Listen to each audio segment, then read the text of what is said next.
Thanks so much for being here with us today. We are still going off about all the things over the weekend. We hope that you had a wonderful weekend and that your week is off to a great start. It's going to be a good week. All right, stay tuned. Chicago Now kicks off at the top of the hour.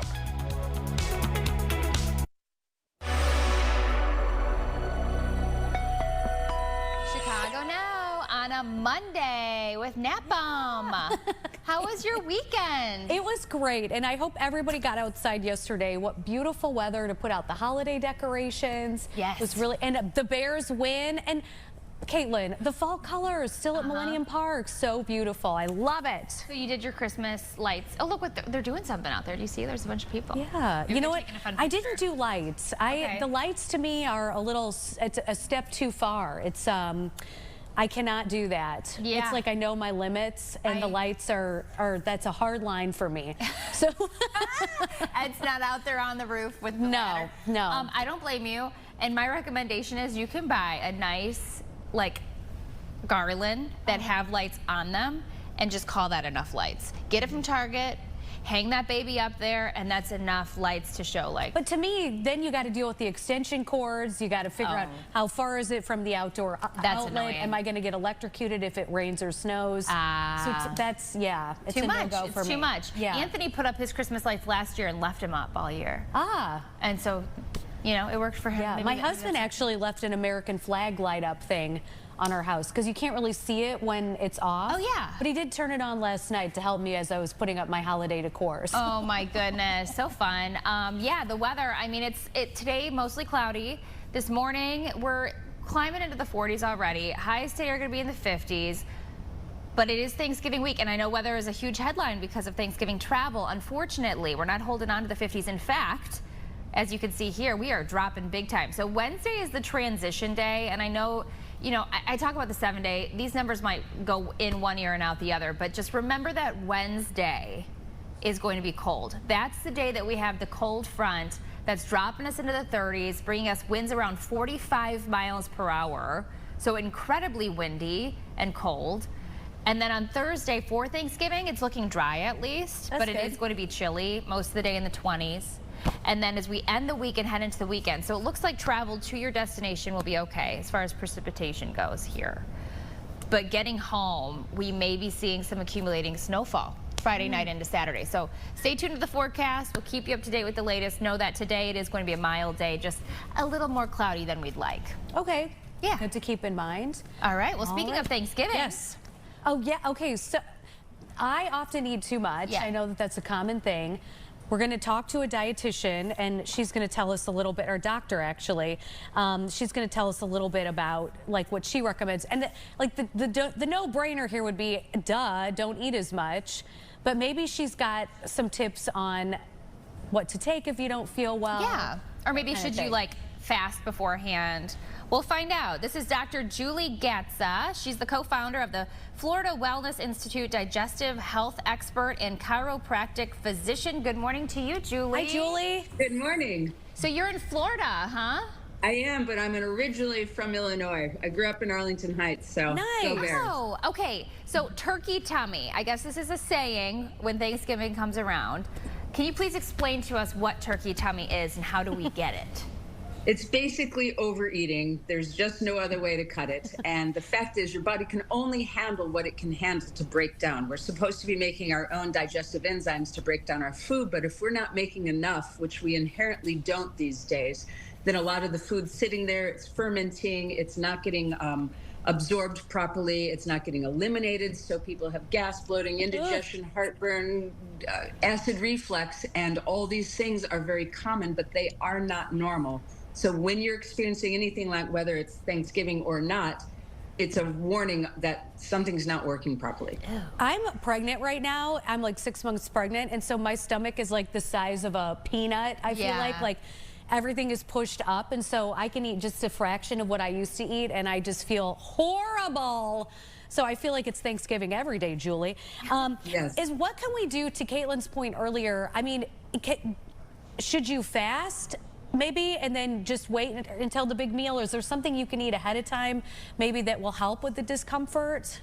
Well, it goes a little on how each person operates. A lot of times people don't eat a single thing, then Thanksgiving Day comes and they're gorging, and now it's just too much. Some people need to come a little fed so that they're not so crazy about eating. So sort of, mitigate that on your own, how you actually operate. But if you are going to eat something, just eat something light, eat some protein in the morning, fill your belly so that you're not completely starving by the time you get there. And the other thing is always eat your protein first. When you eat your protein first, it's the most complicated of foods. It's the one that's hardest to break down and the one that the cells need the most. So when you do that, you're giving your body the chance to actually break down this complicated food. So your turkey, your ham, whatever it may be first, have vegetables second, then have the actual carbohydrates, the stuffing, the rice, whatever it may be. And take your time. There is no reason to hurry. There's plenty of food.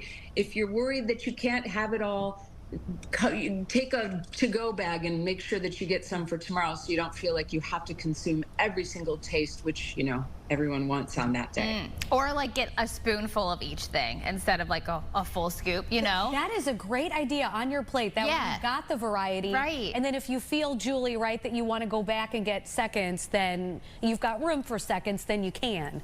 That's a good Exactly. option. And when it comes to dessert, you don't need to have dessert 20 minutes after the meal. Put your napkin over a piece of pie, save it, chill out, let your body digest the food. Just do yourself a favor and then have your desserts or take it home for tomorrow, whichever it may be. But, most of the time my family and friends I've watched over the years, they're on the couch, buttons undone, belts unloosed, and they're no fun. They've overeaten, the whole game is over. So I have always pushed heavy-duty, high-quality digestive enzymes in my practice for 34 years. And so I have a bowl of digestive enzymes sitting out. So from the time that the appetizers come, I make everyone take them. I make them take them during the meal, and then we can play games afterwards. Nobody's flipped on the couch feeling lousy. The company that I use is called Absorbaid, and it's a vegan formula, and it breaks down your proteins, your carbs, your dairy products. Animals can take it, your elderly can take it, the kids can take it, and it simply aids in digesting your food and getting more nutrients from it, and also pushing out the toxins. Is this something you should be taking every day? A digestive enzyme? If you're super healthy, you should be taking it every day. It just gives you more bang for your buck. If you're not willing to change your eating habits, then you definitely want to take it because it helps to push the toxins through the body, and it helps to get and break down all the things that you can break down if you're not a great eater as well. What about drinking water as you're eating? Will that help in digestion, or is it just going to make you feel more full? Sips of, but you don't want to dilute your own digestive enzymes, so you don't want to consume a heck of a lot of water during the meal. Before, after, that's fine, but and water is your best substance to drink, for a meal. It does aid in digestion that way, but not too much of it. Back to these digestive enzymes, I find this so interesting because is that equivalent to a probiotic? Because my personal experience with probiotics, they don't work. I know that other people do find that, but I personally have found they do not work for me. So is it the same thing as that, and what is it? What is in that pill that you're taking? So a probiotic helps to keep the balance of good bacteria and yeast in the body, and people who have been on heavy-duty antibiotics, and most of us need it to some degree, but not everybody. Digestive enzymes, to me, are more important than a multivitamin, because it aids you in breaking down your food. Enzymes are catalysts that help you to break down whatever it is that you've just put into the body. So if it's protein, it has something called protease, which breaks down the protein. It has lipase, which breaks down the fats that you're eating. And the different enzymes will actually aid in recognizing what those foods are and then going to work. The whole goal of eating, besides the taste, which we all think is number one, is to get the nutrition from the food, be able to break it down, put it into the bloodstream, and the bloodstream is like the superhighway that brings it to the rest of the body. So that's what an enzyme does. We should make our own adequately, but our food has been changed and the way we eat has changed. So more than anything, I think people need a digestive enzyme so that they get the most that they can from each meal that they're eating. Dr. Julie, I have a really interesting question to ask you. We have to take a quick break. When we come back, we're going to be joined again by Dr. Julie Gatza talking about, oh, no breaks. Oh, okay, then I get to ask you the question. Excuse me. Good to know. Okay, so my question is, digestive enzymes, to Natalie's point, I've heard of probiotics, but I've never heard of digestive enzymes. Yes. Is it a controversial drug? Why have we not been, you said it's more important than vitamins. Why is this not a common practice?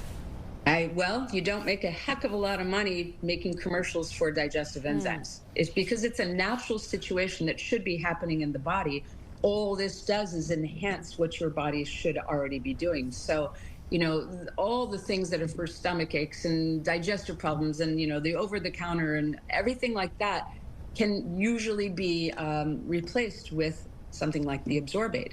And the Absorbate actually increases your absorption by 71%. So that means every time you're eating, you're getting more nutrition from your body. So, you know, it's sort of one of those things that have, there's just, you know, it's been suppressed on the point of it's so common, it's so easy, it's so simple. You know, I can give a little kid digestive enzymes if they're having belly aches and they don't have belly aches. You know, and then you have got to fix whatever it is that they've eaten that's causing it. So, I mean, acid reflux and heartburn is just, you know, devastating when you're having this. And you can take these before your meal, during your meal, after your meal. And, you know, it's amazing how fast it actually works. So, you know, it's just such high quality, this Absorbate is, that because it's an all vegan formula, it is food that's helping you break down your food. Okay, I have to talk, I'll tell the story later. Yes. My parents had a big issue with my daughter over the weekend with stomach aches, but that's, well, I'll save that one. Julie, how do you know the enzymes are working, and are there any downsides to taking them regularly? The only thing that I can tell you how they're working is you feel less bloated, less gassy, less heartburn. You feel like you're less full after a meal, but you've eaten a normal amount of food. People can lose weight by actually breaking down their food. They have more energy. Their digestive systems work normally every day. I always say, if you have to think about your digestion more than once a day, then probably something's not correct about it. It should be an area that you have no attention on. And, you know, within a week or two, people really see a change in this. So normally you can take it, and I do highly recommend, you know, a head of broccoli is not the same head of broccoli that it was in the 70s. I live in Clearwater, and I saw a picture of people on the beach in the 70s, and everyone was slim. All the men looked beautiful, the women looked great, and you're hard-pressed to see that now, and it is our food, and it is what's put into it and how it's manufactured and how we grow this. And so the only way that I can fight this is, you know, try to make good choices when I'm eating, but also take this, you know, high quality digestive enzyme, and it will aid in all the ability of you to eat. And geez, we do it at least once a day, and most of us 3 or 4 times. Yeah. Okay, so let's say someone's watching who says, I don't want to get the enzymes, okay? After they eat, should they, because I have heard that if you lay on your left side, your digestive system works better. Should they lay down on their left side, let their stomach do its thing? Or should we be getting up and going for a walk, or, you know, moving our bodies a little bit? Well, I always think of a sumo wrestler laying down after they eat, and they need to do that so that they actually keep weight and gain weight. If we would take a European attitude and take a easy walk around the neighborhood, 10, 20 minutes, just let that food digest, let the lymphatic system drain a bit, create a need for nutrition, and that you'll come back from the walk going, oh, wow, I feel refreshed. You just don't feel like, you know, sitting in front of the TV and wasting away the rest of the evening. So, you know, there's also normal aids that this country brought when we have all these ethnicities. We've got the Germans that brought the sauerkraut, and kimchi from the Koreans, and ginger from Japanese, and the parsley on the plate aids in digestion. The mint in the water aids in digestion. So there's a lot of natural solutions that shouldn't be ignored just as a normal, you know, process of making your food. I mean, in America, we have coleslaw and fermented food that way. So always adding that to your meal helps. That's a good point. What about, you also said to include more fiber in foods. How should we be getting that? Vegetables. Everyone considers fiber being the breads and the popcorn and the things like that. Vegetables are the #1 source of fiber. So more green beans, more, you know, snap peas and asparagus and broccoli, and, the green leafy vegetables. These are all fibrous foods that people do ignore often, and they'll eating bread and pastas and potatoes and things like that instead. So you mentioned that we shouldn't be thinking about our digestion. It should just happen. If we are thinking about our digestion or maybe our kids' digestion, where should we go for more information, accurate information about what might be going on? Good question. You should go to the website, which is naturesources.com, and it will educate you on the Absorbaid, the different forms of Absorbaid, and you can get some free samples off that website. You can get 20% off your first order. But if you check it out, there's a lot of good information. This company's been around for a long time. They're in Niles of all places, and only a few companies do a really bang-up job on their nutrition, and this one I've been using for years and years for myself, my family, and my patients. Outside of Thanksgiving Day, how should we be eating? I mean, is it like eat your largest meal first as soon as you get up, or what do you recommend to your clients? I mean, different people react differently. So, people like to do the intermittent fasting because they're trying to lose weight. Fine. That's totally fine. Other people need to eat 3 to 5 times a day. Some people, will graze until dinner.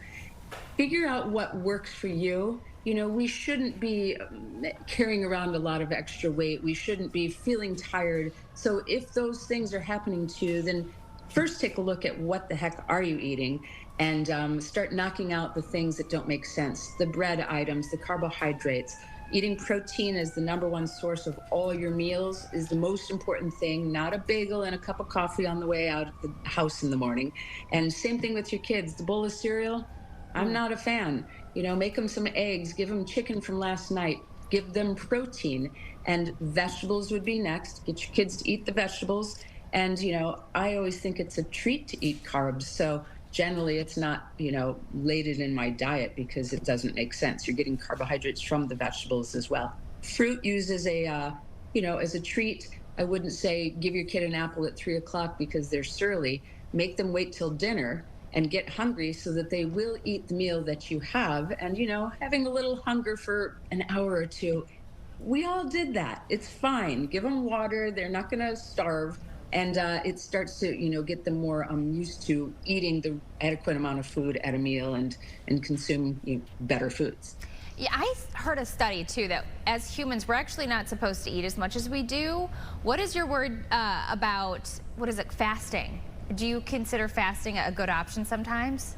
I think mixing it up on occasion is always good. It just puts the body in a little bit of a stressed state. There's correct ways to fast. You just don't stop eating. So there's, do your research. But I always think it's good to just mix it up a bit, whether it's, you're running along, truly running, and you go to a sprint and make the body think it's under tremendous stress. It's just good to mix it up and not get too complacent with things. But as far as eating goes, we do have choices all the time. Try to, choose wisely. Shop on the perimeter of the grocery store. That's where the healthiest food is. If things are on sale, then, buy gobs of it and freeze it and use it that way because it makes, it makes more sense and it will be easier on the pocketbook. What about like a pick-me-up? What do you recommend? Because I know, I've for a while worked like a 9-to-5 job, and it's like every afternoon I would get so tired, and so I would head to the coffee machine, get those peanut M&Ms. I'm sure that's not on your list, Julie. But what do you recommend for like a pick-me-up, kind of a high-energy snack? What do you, green tea? What do you usually do? A big glass of water, maybe 2. You'd be amazed at how dehydrated we actually are, and that will stimulate the body into feeling like it has more energy. So do that first. Okay. Hard-boiled eggs are my favorite. I don't love them, but they're the best food because they're in their own package. You can bring it anywhere. It's a perfect protein. You eat that, within 10 minutes, you'll find that you have a lot more energy, you feel better, and you're not shoving your system up with a sugary snack and pretending that, you've got some fake metabolism. You can actually regain your metabolism if you stay away from the sugars, eat the protein, have the vegetables, and drink tons of water. The coffee, the tea, the soda pops, the carbonation, those all inhibit how you absorb and keep you from getting the nutrients in, and then they affect your metabolism. So the next day you need 2 cups of coffee. Within months you need cups of coffee plus a little energy drink. And we've just confused our whole metabolism, which it should be working like a little kid's. They get up from their nap, they're running around, they're, full of energy. When it's night and it's time for sleep, generally they're sleeping. And that is how we should still be having metabolism work.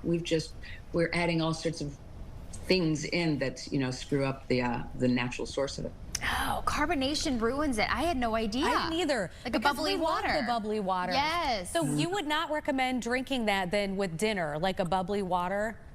No. I mean, let's take the worst case scenario. You go into a fast food situation where the food value is really poor in the first place. It's laden with sugars and fats and salts. And then you get a box of unfood, which is French fries, because it doesn't have any proteins, enzymes, vitamins, minerals. And then on top of it, you get the biggie drink or whatever that may be, which is just pure carbonation. So this is just a catastrophe. No food value, things that are actually negative because they're going to take your nutrition to break it down. And then you top it off with this carbonated beverage that's not going to let you absorb anything. So it's a disaster. I have found a lot of my European patients were super minerally deficient. And I realized later that it was because they drink so much bubbly water. Okay. Good to know. Right. Julie, we've learned so much. Thank you so much. Julie Gatza, the co-founder of the Florida Wellness Institute and also a digestive health expert. You have the best Thanksgiving ever. Thank you. You as well. Thank you. Go Bears. All right. Well, coming up, we are talking to Lake Bell on the Chair Company right after this quick break.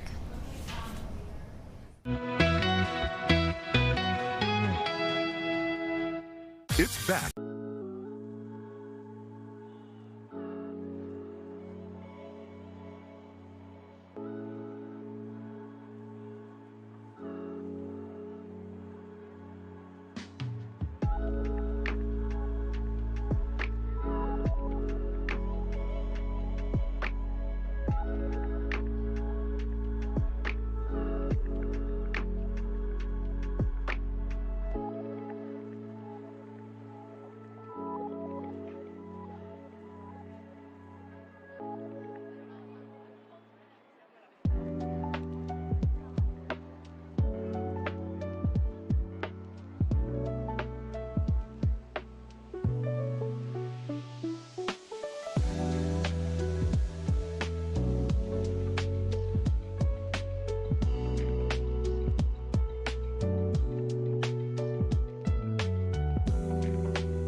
The new hit show, The Chair Company on HBO, is ending its first season this Sunday. It comes from the minds of Tim Robinson and Zach Cannon.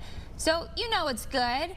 We're talking this morning more about the show with actress Lake Bell, who stars in the show. Good morning, Lake. Good morning. Where are you joining us from? I'm joining from Los Angeles, bright and early. Oh, yeah. Thanks for getting up. I know this is probably a You little know what, though? early side. I would trade places with you to get that Los Angeles weather. I would get up 5 hours before I needed to. I'm with ya. Lake, tell us about this show. It's like a massive amount of conspiracy theory, and it's kind of a loop-de-loop kind of crazy premise for the show. But for people who are not aware, tell us about it. Okay, so I said to my mom, I had to explain to her, I was like, look, here's the deal. It's a guy sits on a chair. He's a regular guy. He's in front of all of his, coworkers and everything, and it's mortifying. and he goes on this conspiracy theory kick that there's got to be something up with the chair company that made the chair that caused him that much humiliation. So it's very much the brainchild of Tim Robinson and Zach Kanan. And I know that sounds like that premise is like, really? There's a whole series about it? And yet, yes, because what is so unique and fresh is their perspective and their narrative comedic structure. It's just like you're following this guy who you totally can kind of relate to because he's just a regular dude. With a nice family and good kids, and you know he's a husband. We're just living our lives, and he cannot even slightly let go of this one chaotic moment that occurred. And I think we all relate to it because we live in a time when we think of ourselves as like professional private investigators because we have the internet, So it plays into that a little bit, and. Ron really thinks he can get to the bottom of it, and it does unfurl this really exciting, surprising, mysterious, wacky, wild adventure. Like, I gotta know, behind the scenes, are you guys sharing your conspiracy theories? Because I'm sure it comes up in conversation. It's funny. I had to explain to my kids, like, what's a conspiracy theory? Because the word is kind of kooky too. It's like for kids, they're like, what do you mean conspiracy? Like, what is that? I was like, well, yeah. Let me just tell you that most of us have them. I personally, I love aliens. Okay. Yes. So yes. Me and my kids we're always talking about those things. And I was like, so some people think of that as, some kind of conspiracy theory that the aliens have already come, so we get into it, and it's fun. It's fun to talk to your kids about these kinds of things. But I think generally speaking, it's a nervous time in our country, in our world. And when we have so much access to tech, it only feeds that. So, oh boy, So I think that part of the comedic narrative is also just deeply relatable. But yeah, we don't sit around talking about conspiracies, but we'll say it. We all have them. Let's be honest. At the snack table, like, what do you think? Yeah. All right. What has been your favorite part of being a part of this cast and this show? Okay, so my favorite part of it is that I'm on a show finally that my peers, like my buddies, really love, and that feels really good. Yeah. You know what I mean? They're like, hey man, really looking forward to. I don't know why my friends don't really talk like that, but the point is, they look forward to Sunday, and I think that feels pretty special. Yeah. Lake, can you talk to your character? Like, what is she like in the show? Yeah. So Barb Trosper is, the yin. Yeah, Barb. She's the yin to Ron's yang.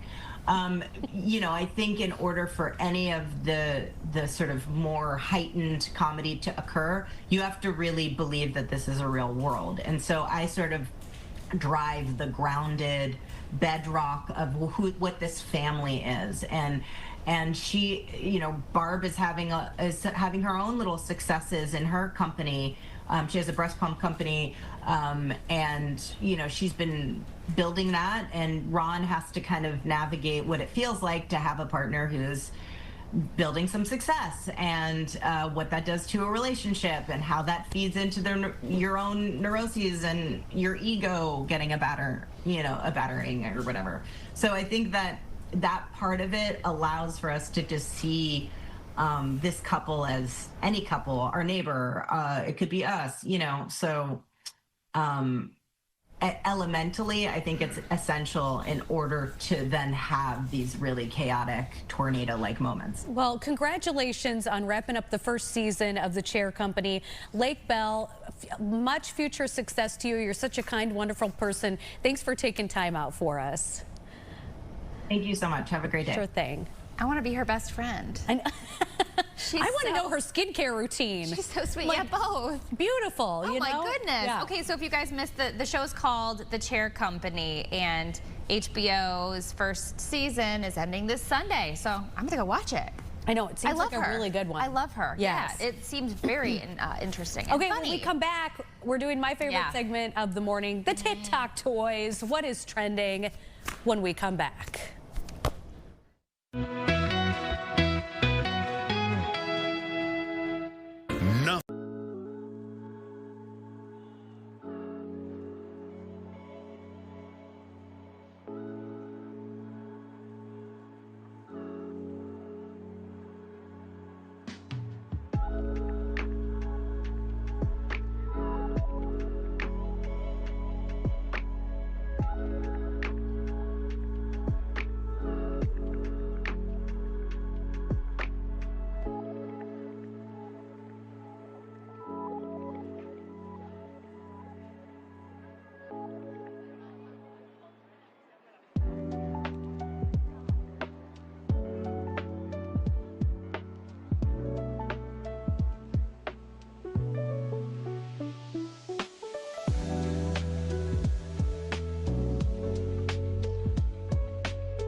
And no surprise, social media, specifically we're talking about TikTok, has driven toy sales. So this upcoming holiday season, we want to show you, and so you don't have to go to social media to find what's trending, what the kids want this year. We are joined by James Zahn. He's the senior editor at the Toy Insider. Good morning. And, you know, walking up to this table, I've recognized a couple of these toys right off the bat that my kids have absolutely played with.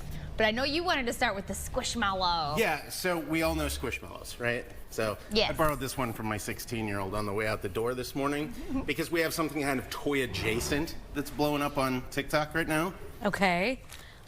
We have squish pillows now. Oh my goodness. Is it very squishy? Oh yes. So it's got the fabric that is made like the Squishmallows because people were using these as bedding and they're not really designed for that. I'm gonna be, I might burst your bubble here, James. It feels like a normal pillow to me. Does it? But it doesn't feel any fabric. differently. Oh, feel the fabric, Caitlin. There you go. Feel it. Yeah. Yeah. So Silky there's a smooth. whole line of the Squishmallows bedding now. Okay. So squish pillows with that same. I get it. I mean, you could get them so feel. big, you just use them as a pillow. Set that one over here for now. So get the Squishmallow for the kids, get the pillow for Dad. That way he won't complain about his back. We could do that. All right. And then now, fashion dolls, and puppies. Yeah. From Sunny Days Entertainment, we have Woof & Company. Oh. These are posable fashion dolls that Cute. They're pups. They're high That is fashion cute. pups. Yeah. Several different dolls to collect. So fashion dolls are blowing up on TikTok. They always have been. Okay. Outfit of the day, that whole routine, get ready with me. Now you put it in your doll. Well, you know, my girls, they love animals, and they love, Birdie loves fashion. So can you buy, like, clothes separately or put, like, doll clothes on Not these? yet, but they are a little bit mix and match. So there's different characters to Look collect. how cute that one is. That one's winter ready for Oh my downtown God, here. it's in a little Luke. golden Where can doodle. people buy these? These are at Target right now. They're at okay. I thought I recognized that brand. So Target. That is really cute. They are. They're cute size too. All right, and then the magnet tiles. My daughter loves these. What's So, new about when this? I was here last time, Anthony, he kind of summoned this because he started talking about magnet tiles. This is Rail Racers. A lot of people, if you don't know, local company in Bolingbrook. Didn't know. So this was invented by a dad that wanted to do something different, add like a kinetic energy to this. So go ahead and take a ball. You can have one, two. Are we and go ahead racing? and pop it at the top here. Are we both doing the top? 2, Go for it. 3. I think I put mine in front of yours. Oh, You mine can went build your own Mine went off the tracks, rails. however you'd like to do. And fun. it adds a whole new element of play. I mean, I was literally this morning looking online at this car one that like the car goes down like this. You could build that with your You magnet sure could. tiles. And you can go as high and elaborate as you want because it fits with all the other magnet tiles you've got in the toy box. You So know, fun. can I give you a hot tip? I gave this Sure. to Anthony. He may have shared this with you. You cannot get kids to sit still at a restaurant. They sell these mini magnet tiles in a little pouch. And so you can buy those and you can just stick them in your purse. The micro mags. Yes, and you take them wherever you, and then the kids build with them. I mean, it's a good 10 to 15 minutes of distraction. I love that They come- idea. the micro mags come in a metal magnetic case so the kids can See, mine put it are in all like a away. little velvet pouch. So is interesting. it like Crown Royale or is it magnet tiles? Yes. No one knows, James. Darling. Okay, what's All this right, thing? I think you need to Tornado? play ChicagoNOW. This is so right up each my one of alley. you is going to get a Okay. storm-shaped paddle here. This is from the folks at Moose Games. So what you're going to do here is whoever has the lowest birthday, so whose birthday comes first in the year? April. January. All right, so you get to go first. Pick a direction here. We can go left or right. You just pick it. So you've got the actually... Do I have to push a button? Nope. Oh. So just start whacking the cloud. Oh. Oh, and we got it in the way there, but go ahead. Oh, sorry. So spin so it do you want me to back. spin it this way? You're going to spin it the opposite way. Okay. And we're going to keep spinning it around. You can give it a good whack because you want to rescue the cow at the top of the ChicagoNOW. So give it a good whap. There you go. I'm keep confused. it going. All right. But you so play, James. Here we I go. know what's going on here. We go this way. Okay. And if there are suction cups, so this is great on like a kitchen table, and there's the cow. So you want to eject the cow, catch it, rescue it 3 times. Whoever Oh, I see catches you're it 3 catching it times, in midair. Yes. Okay. You win. So you've Wow. rescued the cow from the ChicagoNOW. Oh. And generally, like if you're playing this on a kitchen table, we've got kind of a weird surface here. Yeah. This has suction cups, so it holds it down. got real it, nice, so you can really and you whack do your it. scoring here. Got it. Okay. I don't All know right. if I approve of this. Okay. That one, yeah. I can see kids getting a little crazy with that. But again, not your call, James. No. It's just TikTok popular. Okay, slime. Yes. Yes. My kids are obsessed with slime. I Oh, haven't yeah. seen this bad boy. So this is from Zuru. This is Slime Mart.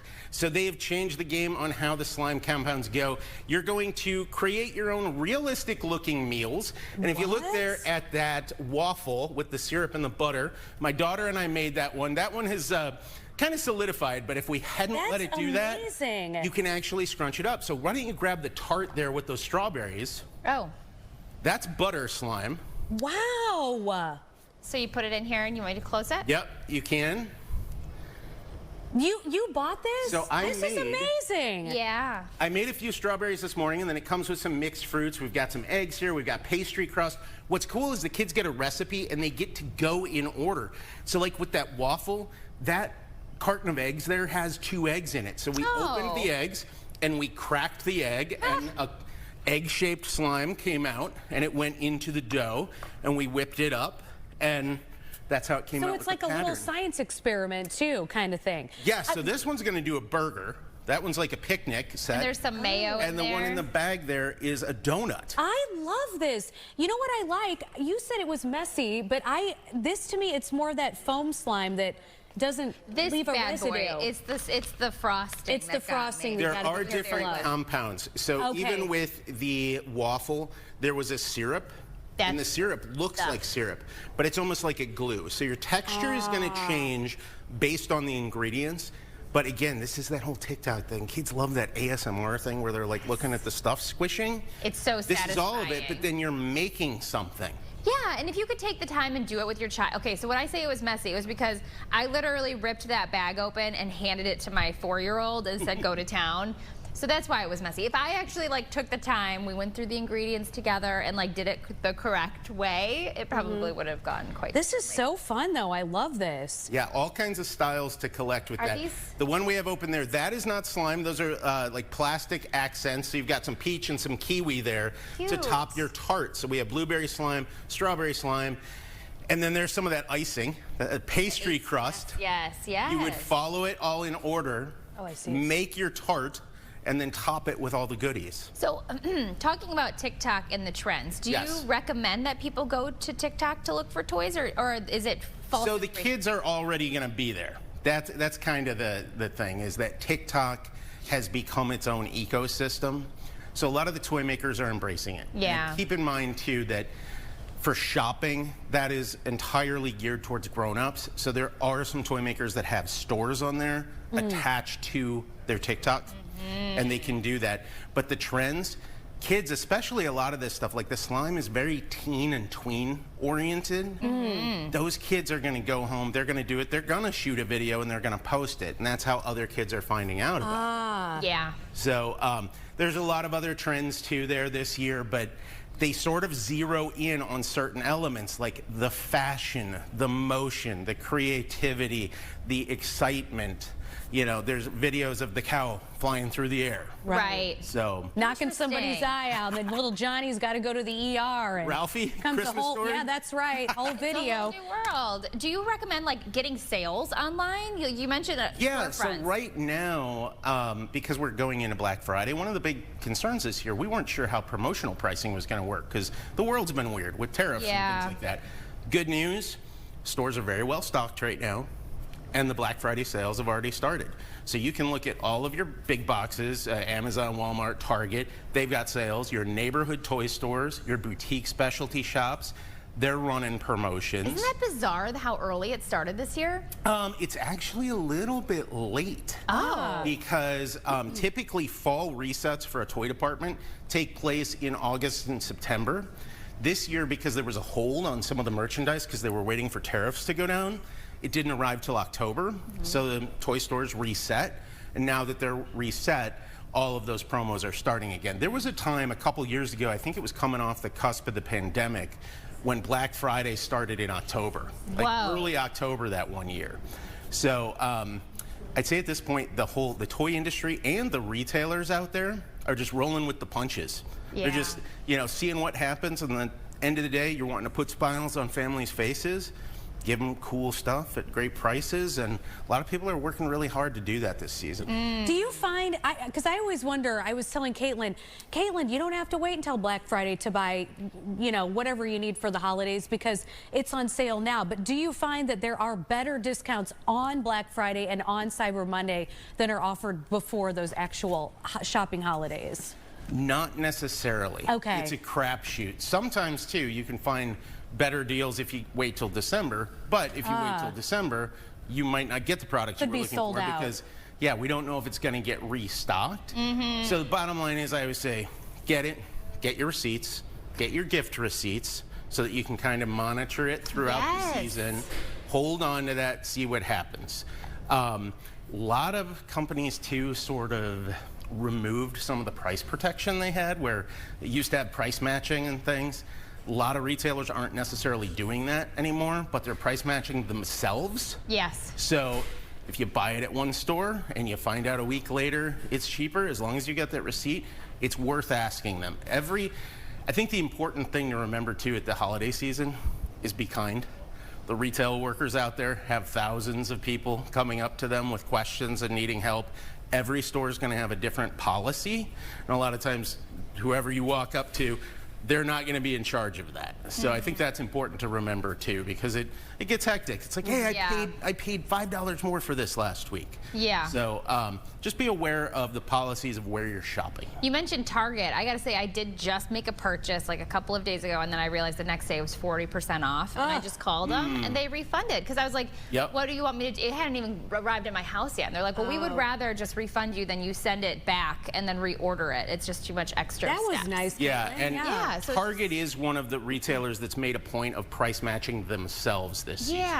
So, because a lot of times with the big boxes, a price at your local store might be different than it is somewhere else. City could be higher than suburbs, state to state, region to region, and even online.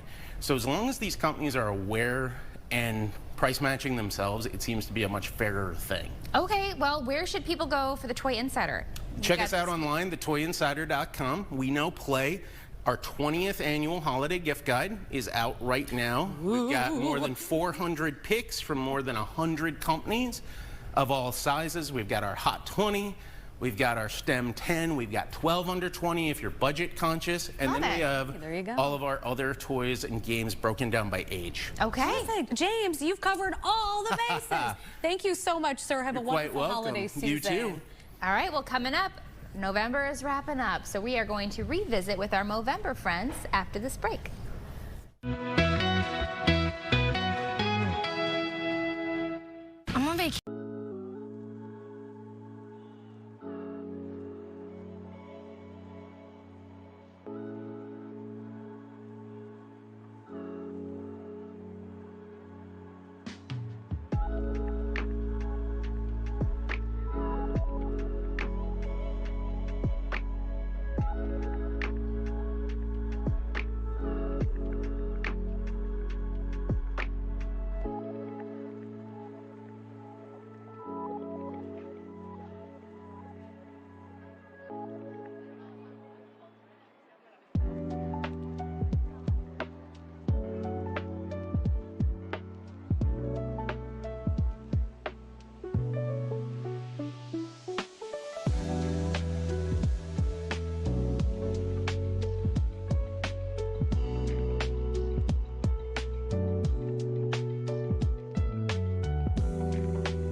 November is almost over, believe it or not, and so we have to revisit with our friends from Movember. This is Riley Glassman, Movember Community Ambassador. Riley, okay, before we get into how the month went, can you please explain to people at home, maybe who haven't heard of Movember, maybe they've heard of No Shave November, but what is Movember? Yes, so Movember is the leading global charity dedicated to men's health. So we really focus on, well, the mustache is our walking billboard. People ask what the mustache is for. You tell them about Movember, men's health. That's kind of how you get the conversation started. But we focus on 4 main issues impacting men's health, which are testicular cancer, prostate cancer, mental health, and suicide prevention. That's amazing. You are committed to this because he's handing out, you guys, fake mustaches. He has them in his pocket. I'm anchoring the noon show today, otherwise I would put this on. I'm afraid that like it's gonna rip my maybe the eyebrows. But you also have a tattoo on your finger, a little mustache. You're wearing the shirt. Tell us what it means to you, why you are so driven to support this cause. I just think it's such an important cause. I got involved in college, and at the time I didn't really know what Movember was. And then over the years, I quickly realized, how much my life personally was impacted by Movember. My uncles, friends, cousins, everyone knows someone who's been impacted by Movember in some way. So I think it's a cause that we can all relate to. Yeah. So what organizations, what have you done this month, I guess I should say? Different fundraising opportunities that you had, and how successful were you? So personally, I ran, well, I'm not done yet, but I'm running 60 miles this month, and so that represents the 60 men we lose every hour to suicide globally. I'm raising money. I think I'm at about $6,000 right now. My goal is $7,373. I also hosted an event yesterday. So we went to Winnie, Chicago. We had about 50 people there. It was awesome. We had a silent raffle. We raised awareness, talked about Movember. It was great. I think we raised over $2,000. We had 30-year-olds coming up who weren't there for the event, coming up saying, what's Movember? Same with 70-year-olds who left the place with a T-shirt and a brochure, and they said they're going to participate next year. So it was a lot of fun. I love that. How do you get men interested in taking charge of their health? Because, like, my husband is 45 and he used to be getting a colonoscopy, and I don't know that he's going. So what do you need to do to really drive that home with them? I think starting conversation and raising awareness, that's really what at the core of what Movember is. But you talk about it, there's a lot of stats out there that are very alarming. 4 out of 5 suicides are men in the U.S. 1 in 8 men in their lifetime will be diagnosed with prostate cancer.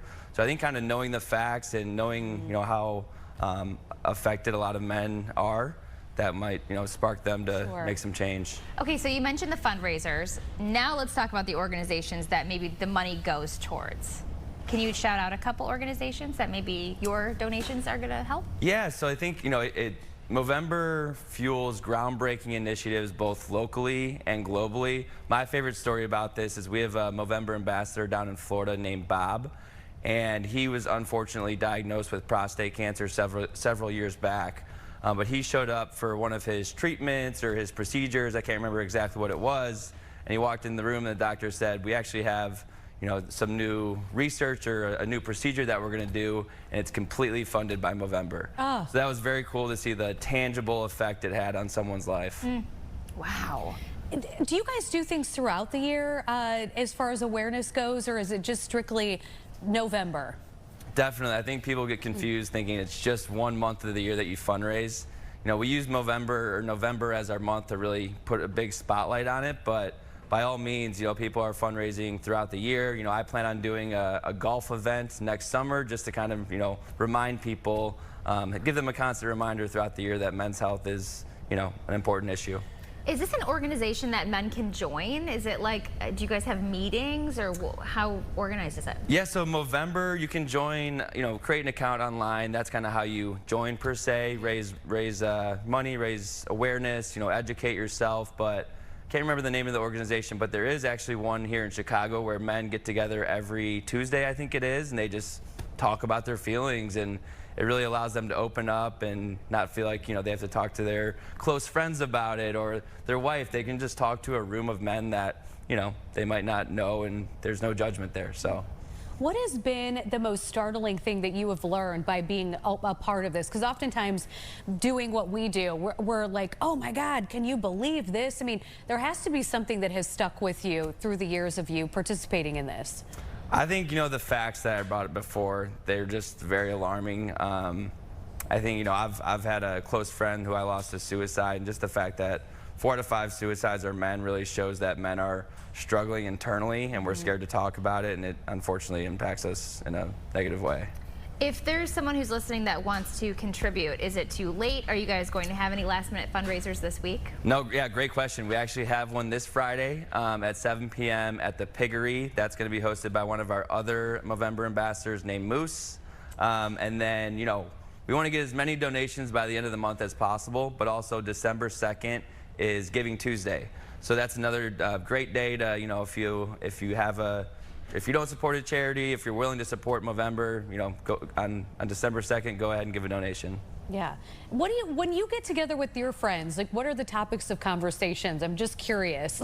Are you guys talking about your feelings, or what? Tell me what it's like. I think it's a really, diverse. It could be I'm having trouble with my job or my relationship, or I'm not getting along with my family as well. And just talking about that early on and getting other people's perspective, I think really helps.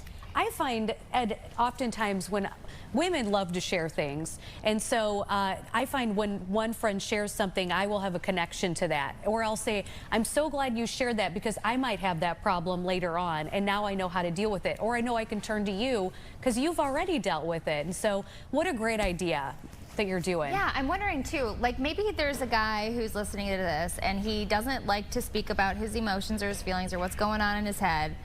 Is there online resources from Movember that they can, tap into? Yes, I would suggest anyone who's listening that fits that criteria, you should go to Movember.com. There's a variety of resources that you can tap into. So Movember.com. So this is not like a No Shave November versus Movember. You guys are all you get along great. We do, yes. That's so fun. I think we need to ask the most important question here, and That is, what is your favorite kind of mustache, Riley? Oh, geez. Because there are so many. I like the ones just because I can't do it, but the ones that twirl out to the side. I don't know Yes. how guys do it. I don't know how it's even possible. You guys look like you might not love that one. No, I can consider that. I just don't know what type of substance you're using to make it form. And neither do I. That's so- what creeps 'cause I me can't out a do little. it. But it's like I consider that like a circus, a ringleader mustache. I think kind of is how I would Maybe a classify that. hipster mustache? I don't know. Interesting. If someone wants to participate. Well, if you want to see a very good mustache, again, come out this Friday. Oh, yeah. Our Movember ambassador, Moose, has one of the best mustaches I have ever seen. So you'll see it in person there. You're going to have to clip that quote and send it to Moose. Is that his real name? Yeah, that's his real name. Sure. Okay. I like that name. If somebody wants to participate next year, is that a thing where you have to have the mustache? No, that's a great question. A lot of people also get confused by that, thinking, oh, I can't grow a mustache, Yeah. I can't do Movember.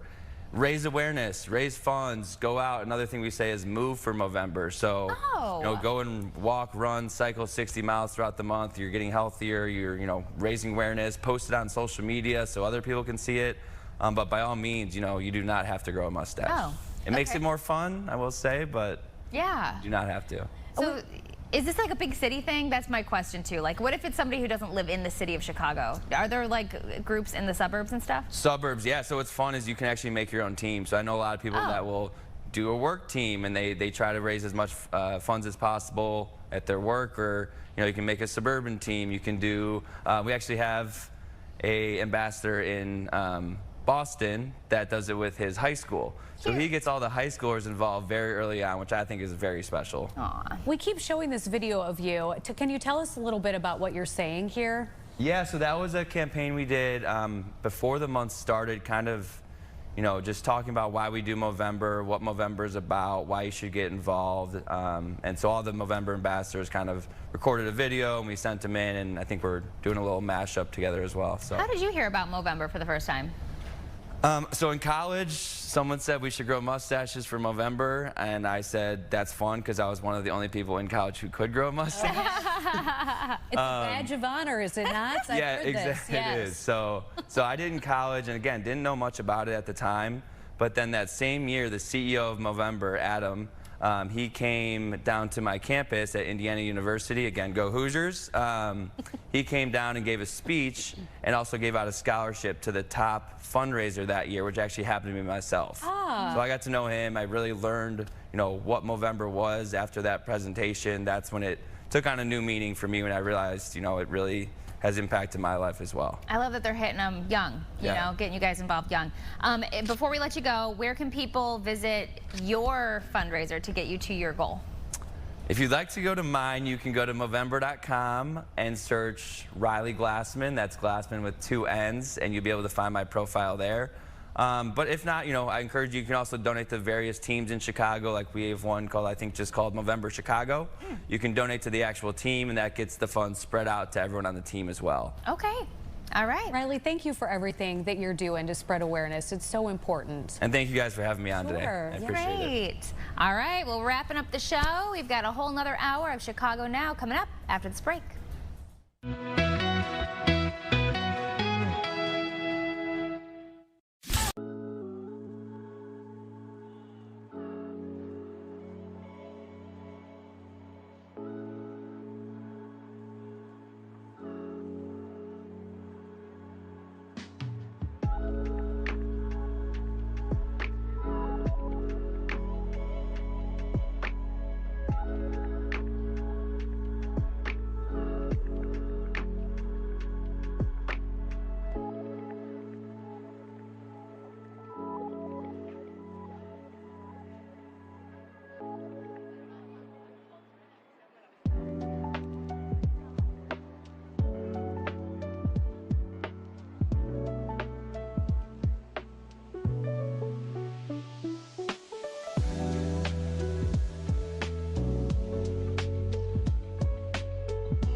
the 11 o'clock hour of Chicago Now. Ooh. Taking a look at the Bean. Look how crowded it is. You know why? Holidays. At the holidays, I bet people were enjoying the weekend and that magnificent light. What was the holiday parade called? It was, I forget what anyways, it's called. It was a holiday parade that was Light Up going the on. Mag or something like that. Yeah. Okay, that person, do you see him on the left? He's straight up laying down and taking a picture of himself in the reflection of the Bean. That's funny. Tia Ewing, you came in hot. I know, coming in hot. I was running here. Yeah, you know, I really feel like I should start recording my life. I don't think people would believe some of the things I go through. So this morning I got in my car and my car told me no key found. No? No key found. Now listen, I'm not gonna say what I do, but I typically leave my key in my car, especially if it's in the garage, yeah, not in the driveway.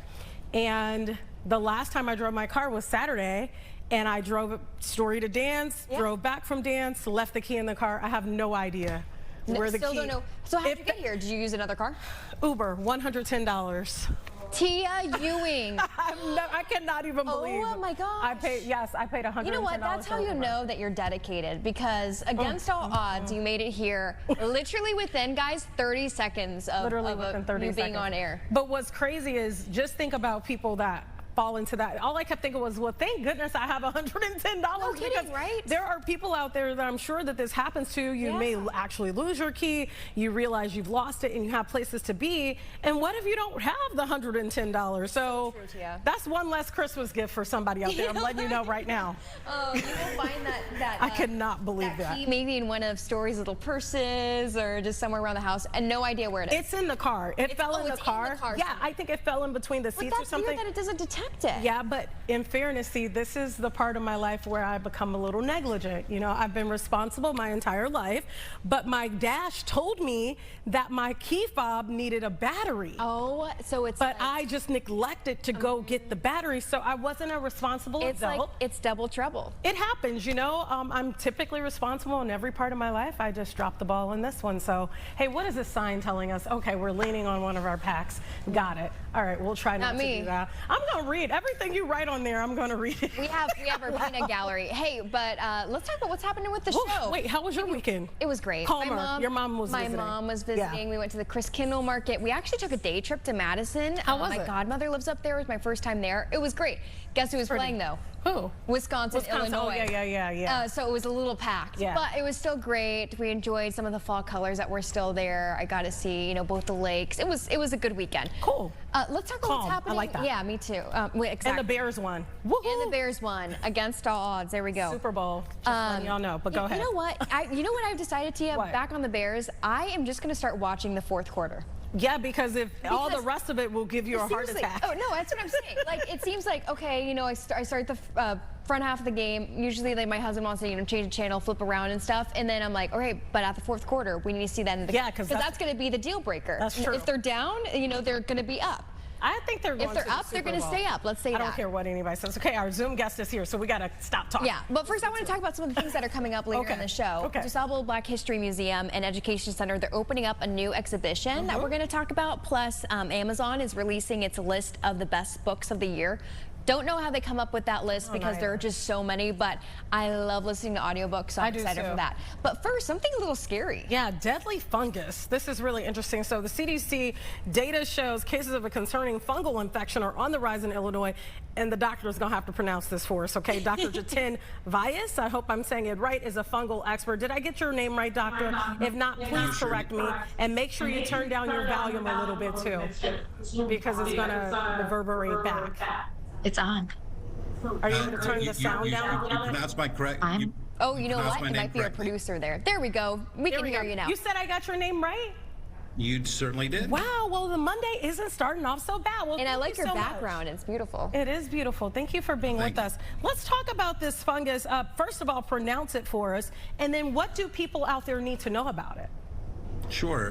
The fungus that you're talking about is Candida auris. Candida auris is a specific organism found in the Candida species. It's a yeast organism, and it can cause human disease and significant human disease.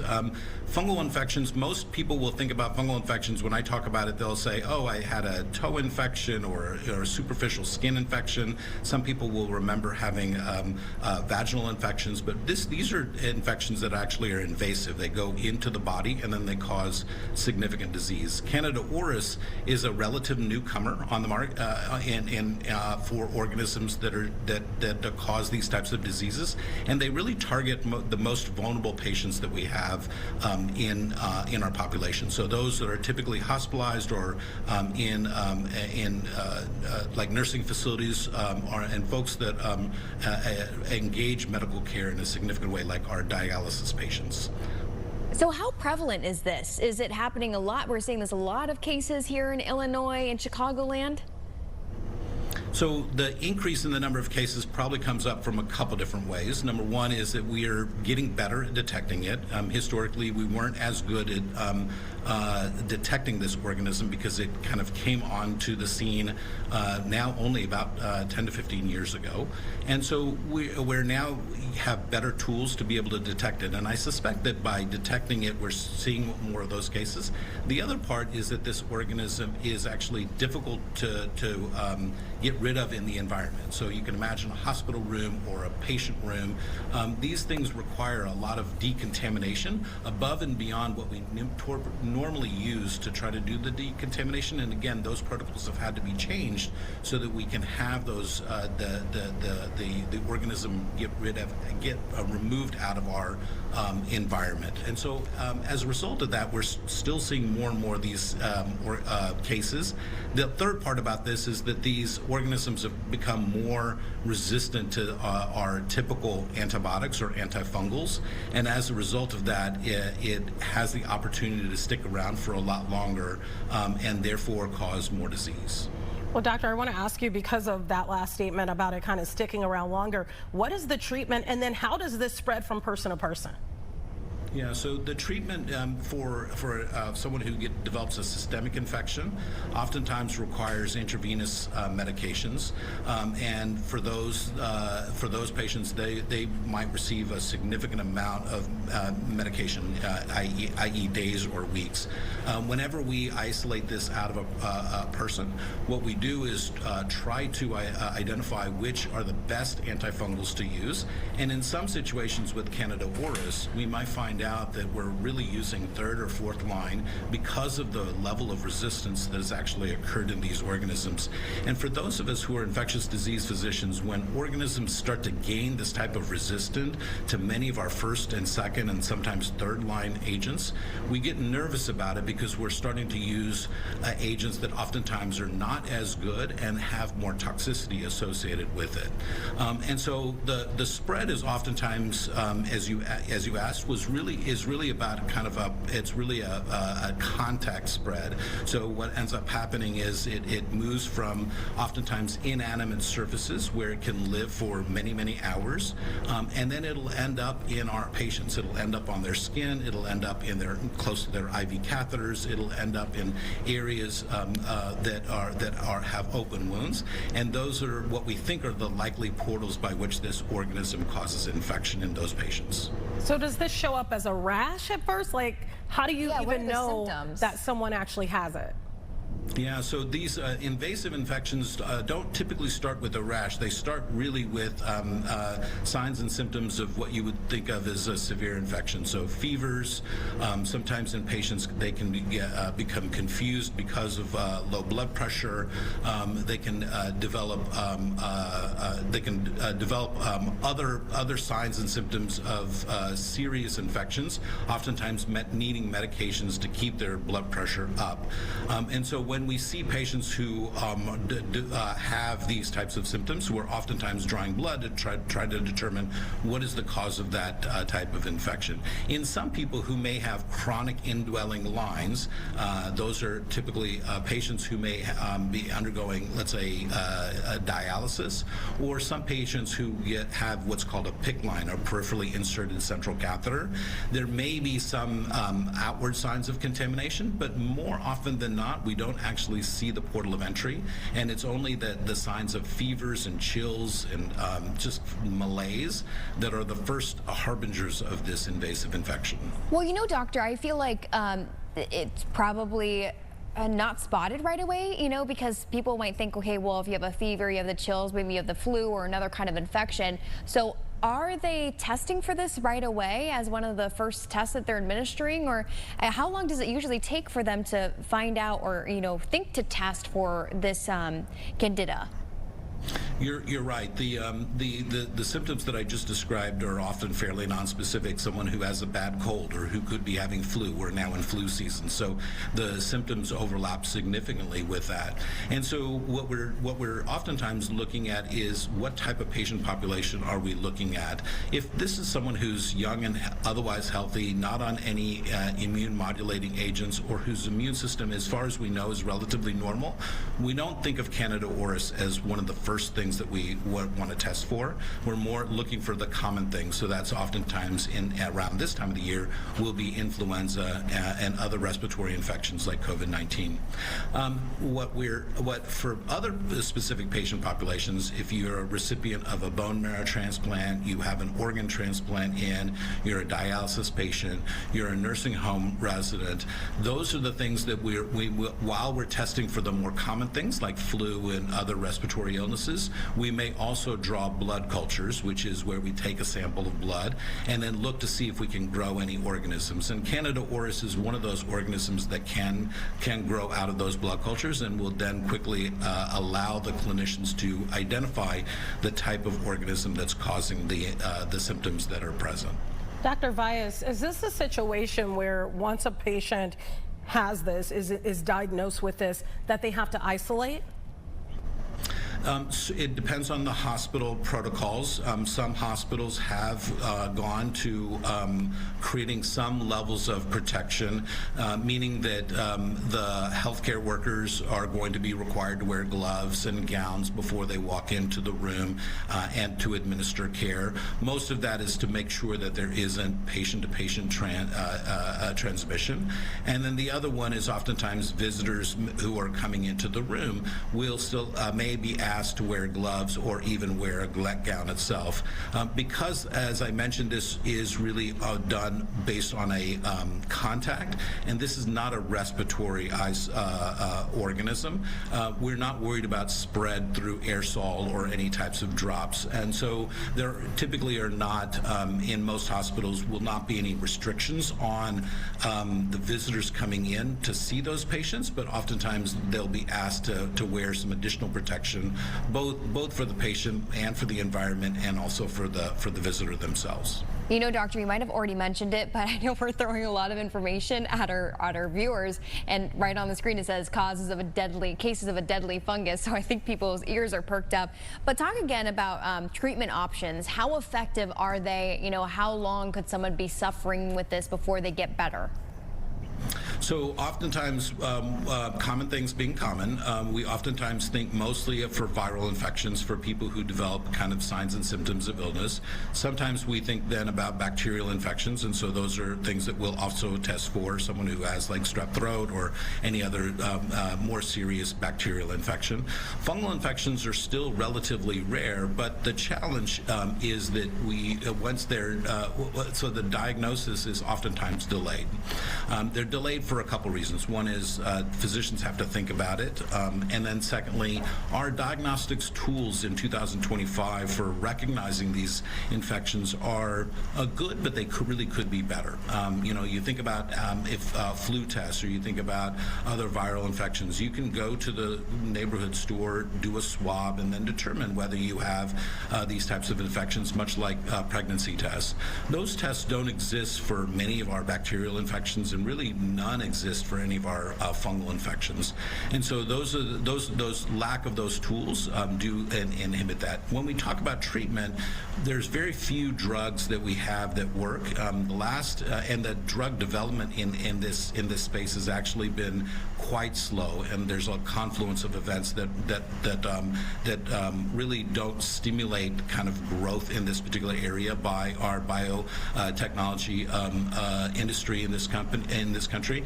And so really having some additional financial incentives that are built in through government policy is really the best way to ensure that we can have more drugs to be able to start to treat these types of infections. Doctor, I want to ask you, do you know where this was first spotted recently, that we're even in this position of talking about this in our state? What, did it start here? Did it show up somewhere else and then it spread to Illinois? Yeah, that's a good question. As far as we can tell, and the way this is done is oftentimes researchers will look at the genetic code of various isolates of Candida auris, and they'll try to track to determine which ones are coming, whether they are all coming from the same source or whether they came from different areas. And the reason we call it Candida auris, in one of the cartoons that you just showed had a picture of an ear. The original description of Candida auris came from a Japanese patient in Japan who had an ear infection, and when it was first identified and diagnosed, it was called Candida auris because of that index patient.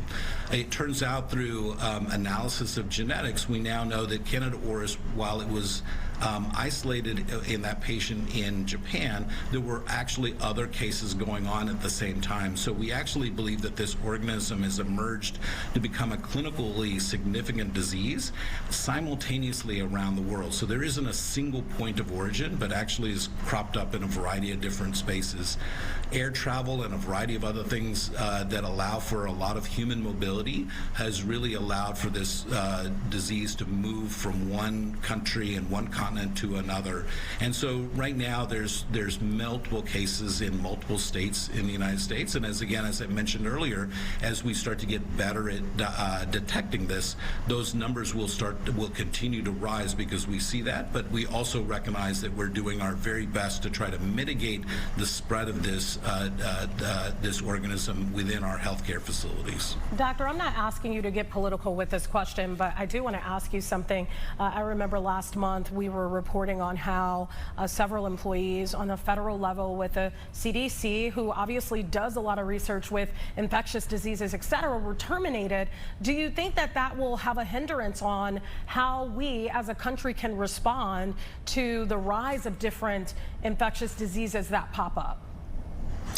So I do think that, in contrast to many other areas of medicine, I'll speak for myself that, when I first started training, during my formal part of my training, no one taught me anything about Zika virus. No one taught me anything about Ebola. No one taught me anything about Candida auris. Because these things emerge over periods of time. And just in my own short career, I've recognized that organisms have grown in medical importance over a couple years. And because of the changing landscape that we have, having a robust public health system that's not only at the federal level but also at the local level and the state level is exceedingly important for us to be able to recognize when there are potential threats that do come around, and then for us to be able to be responsible and report this to the public, not to create an alarmist situation, but really to make sure that those of us who are focused on these types of organisms are really understanding what's going on and then engage with our partners, both in the political area as well as in communications, to ensure that the public is well informed about these potential risks. Well, that's the kind of the question I was going to ask, and maybe you won't like this question because it puts a little bit more pressure on you, but after COVID, everyone's worried, and seeing a headline like this, how concerned should we be? 1 being not concerned at all, to 100 being really concerned. What level were we at with this? Yeah, so we're not at 100. What we are is we're at, for those patients who are oftentimes accessing our medical care facilities in an intensive way, those who are immunologically fragile. So let me back up. When I say using intensive, I'm oftentimes talking about our hemodialysis patients who oftentimes access our facilities 3 to 4 times a week. Patients whose immune systems are are not great, oftentimes either because of autoimmune diseases or because of the medications that we give to suppress the immune system, those individuals should just have a little bit of a heightened concern that this is there, but it shouldn't necessarily change their practice. It's not that they shouldn't, if they want to go out to the mall to buy Christmas toys, they should certainly go out and do that, and Canada Ores shouldn't stop them from doing that. But at the same time, they should just be cognizant of doing the same things that we've always asked people to do, which is really to wash your hands and to practice good hygiene. And those are the things that'll go a long way. Just having an increased sense of those things I think are really important for us to do. If it were to change and be significant, which I don't anticipate it does, but it is going to cause problems in a certain segment of our population, we want those people to be at least informed about those risks. Dr. Jiten Vyas, fungal expert, you have been absolutely wonderful, thorough in all of your explanations. We really appreciate you joining our show this morning. Pleasure to be here. Thank you for asking. All right. Thank you. Hopefully we'll see you next time on a positive note. Maybe yes. There's something positive that could come out of this. Thank you so much for your time. All right, well, stay with us right here on Chicago Now. We're going to talk Paris in Black with the DuSable Black History Museum right after this break.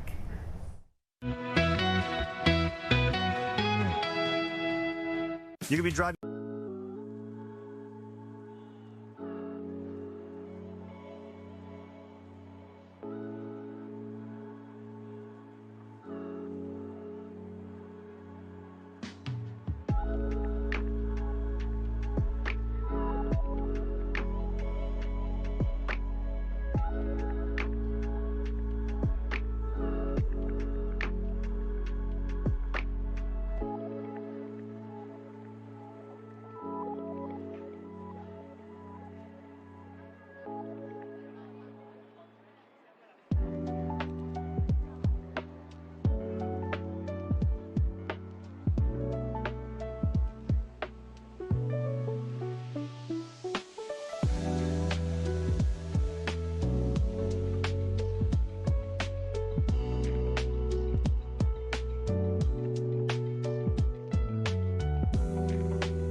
Welcome back to Chicago Now. Well, a new exhibit just opened on Saturday. The DuSable Black History Museum and Education Center is opening up that major new exhibit on the lives of Black American artists who migrated to Europe. So we're learning more about it with exhibition curator Danny Dunson. Thank you so much, Danny, for joining us. Thank you so much for having me. These are very exciting times at DuSable Museum. Well, let's talk about this exhibit, Paris in Black. That's a very strong name. What's the significance of it? Well, the full name of the exhibition is Paris in Black, Internationalism and the Black Renaissance. And we're discussing themes of internationalism within the realm of the arts.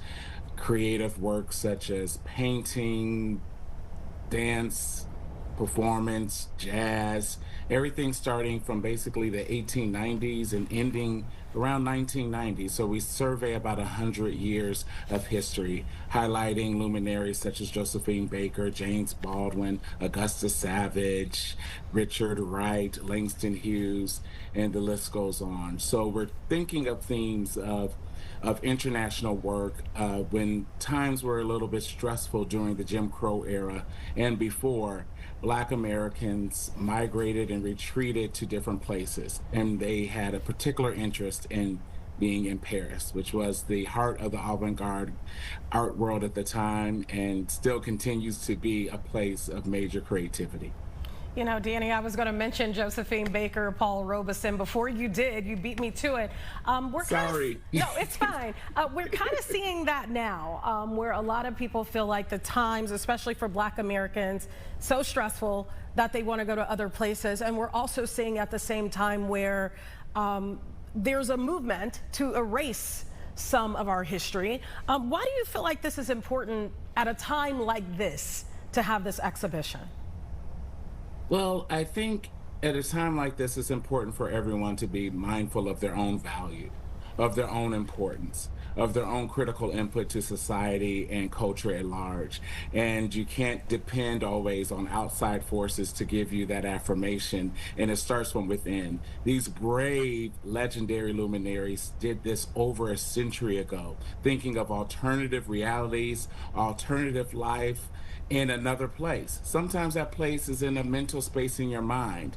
You can be where you need to be to do the work you need to do to feel whole. So I think there's several times throughout history, interwar time periods, economic plight, times of famine, and many times when people feel they need to disperse. And I think that's a mental situation before it's a physical one, a time where you can place yourself in any locale that you can thrive the most. And I think this is a time where we're thinking about that, where things are seemingly under attack and things are changing and people are thinking about relocating here or there. But I think the point of this exhibition is to just re-emphasize choice and re-emphasize power and agency that everyone has and what they can make of themselves and starting to value themselves from within, even though the outside world may be feeling like a different place for them. Yeah, it sounds like it just opened again on Saturday, so you welcome people in. How did it go? I mean, where some of those conversations started? Maybe it opened up some people's mind to different possibilities and to talk about what is going on right now. Absolutely. That's a question that pops up a lot, and I want to stress that I'm not suggesting to anyone by displaying this history that they should run to another location or be someplace else, but I think people are understanding their options, and they're understanding that, you know, though where they may be in the world might be a difficult time, that they have options to think of other places to be, to go, to retreat, to come back, to have residencies, to think of yourself as a global citizen. And I think globalization is a theme that is going on right now, internationalism, and of course, migration and immigration. These are very intense and heavy themes that are very important to people, especially people of color. And the American spirit that has been built on people coming and going, taking our culture to different places. The American culture is one of the strongest cultures that goes around the world, and primarily is led by Black people, Black Americans. So I think we're thinking about the importance of our culture right now and the ownership of our culture, framing things from the lens of ourselves, telling the stories ourselves, if we're here or if we are abroad.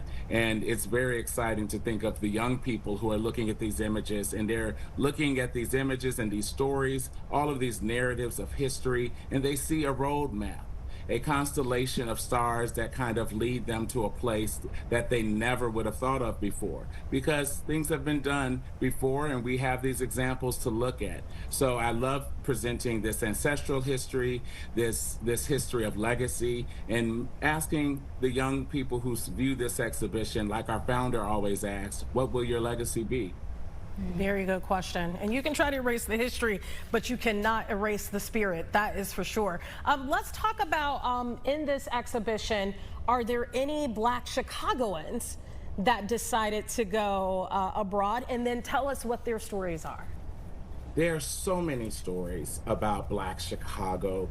People such as Archibald Motley, Hale Woodruff, even Indianapolis, our nearby neighbor, William Edward Scott. All of these are painters of the modernist era, of the Harlem Renaissance, the Black Renaissance era. They studied abroad. Many Art Institute students left Chicago in the 20s and 30s. Archibald Motley received a Guggenheim Fellowship to Paris. And there's so many other stories about Chicago and Paris, but one particular that I really wanted to emphasize is the story of Leroy Haynes. Leroy Haynes was born in St. Louis, Missouri, but raised in Chicago and attended Morehouse, the historical HBCU, and he went to war. And in the military times, while in France representing the United States, he decided during World War II to stay in Paris, and he opened up the first soul food restaurant in all of Europe, which remained open for many, many years. This restaurant is older than Sylvia's in Harlem, and it was legendary. Frank Sinatra came there, Satchmo, Louis Armstrong was there, Richard Wright, James Baldwin, Josephine Baker. They all ate at Chez Haynes. It had different names,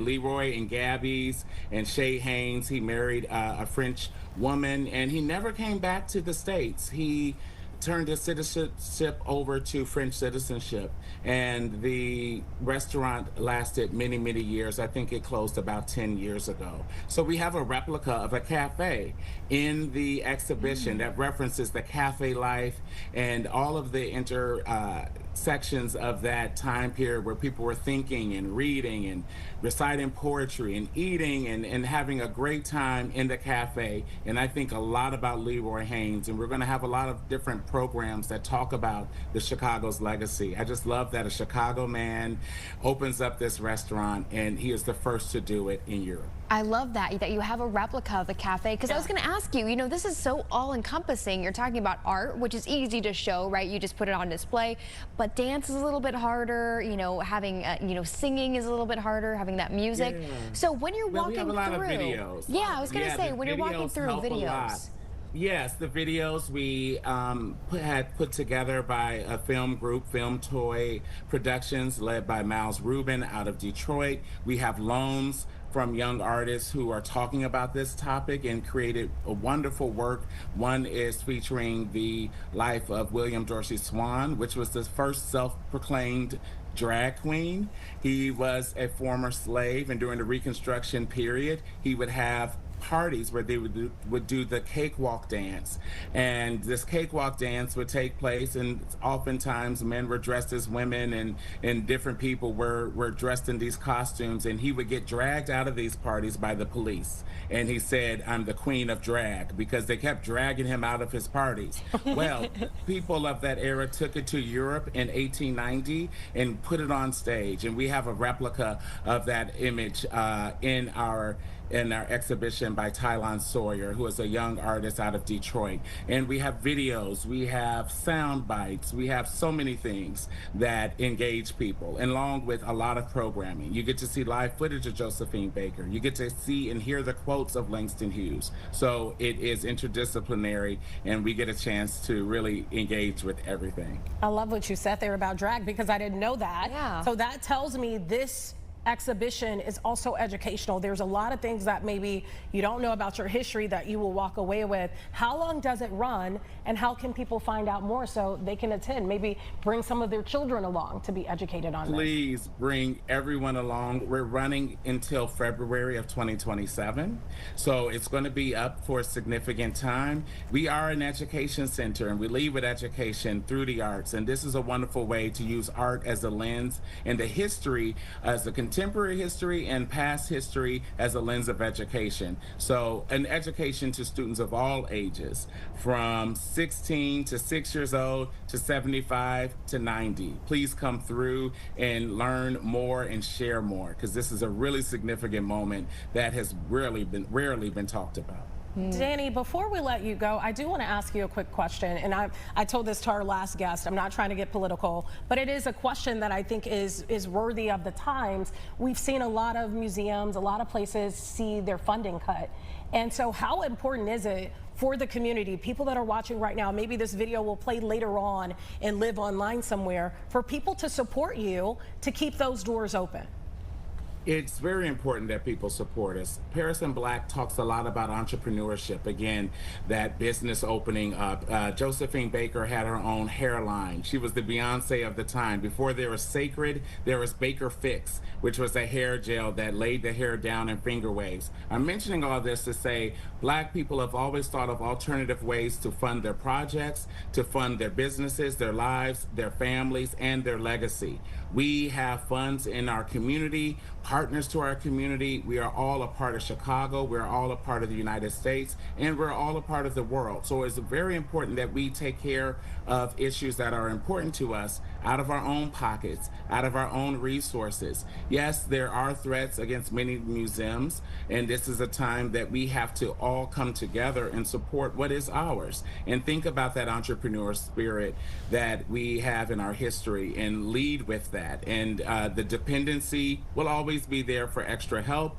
You know, specialty museums are often underfunded, so we're asking for the community to embrace us and continually think about us during this time as we go forth with putting out cutting-edge information, amazing exhibitions, and the most thought-provoking programming in education and arts. All right, Paris in Black happening until February 2027, so people don't have an excuse. They can make some time to go. If people want to get tickets, how can they? You can go to our website at DuSable.org, DuSableMuseum.org, and you can also stop into the museum. It is just a come in, and if you have a membership, of course, it's free. We advocate that you get a membership with us, and you have access to the entire museum at any time. We're open 10 to 5, Tuesday through Sunday. So I hope to see everyone there. I am doing a couple of special tours. You get to actually meet me and have some deeper curatorial conversations with different groups, as well as our education department, that's ran by our education manager, Perry Diggs, who will be facilitating a lot of tours for different groups, all ages and all interests. Oh, that sounds interesting. Danny, one quick question. I always say this before we let you go. A lot of families will be together this week, right? So on Fridays and Saturdays, families look for things to do. Will you be open? We'll be open, and you know what? If you all are coming through, I'll be there. I will forsake Black Friday to do Black history. There you and to talk about Paris in Black. There's not going to be a Blacker Friday than to come and spend your time at DuSable Museum. After you buy your shoes, or before you go to Sephora, or before you go to Nike, wherever it may be, think about the brands. Think about the brand that's been around for almost 65 years. We're celebrating next year. And it was founded by a Black woman, a Chicago woman, Margaret Taylor Burroughs, and here I am as a Black curator exercising my craft and my gift for a community, and I would not have had this chance if it was not for some place like this, for Margaret Burroughs, and for people coming after me. It's very important for us to think about the seeds of our future, and this is where you start implanting some wonderful self-pride, self-awareness, and the ideas of magic and opportunities that go way beyond the current reach. Come and see us Friday, Saturday. We'll be there. All right, perfect. Very well said. Actually, wait a minute. No, we're closed on Friday. You closed on Friday? Okay, then save it for Saturday. We're closed on Friday. Come see us Black Saturday. Okay. I love you, Danny. All right, Danny. Whatever day you come, we're going to... You're going to be there? All right. No, but I'm sorry. We are closed Thursday and Friday to observe the holiday. Okay. We are open on Saturday. Open on Saturday. There you go. You guys, hopefully they stay through the video that'll be online for this. All right, Danny, thank you so much.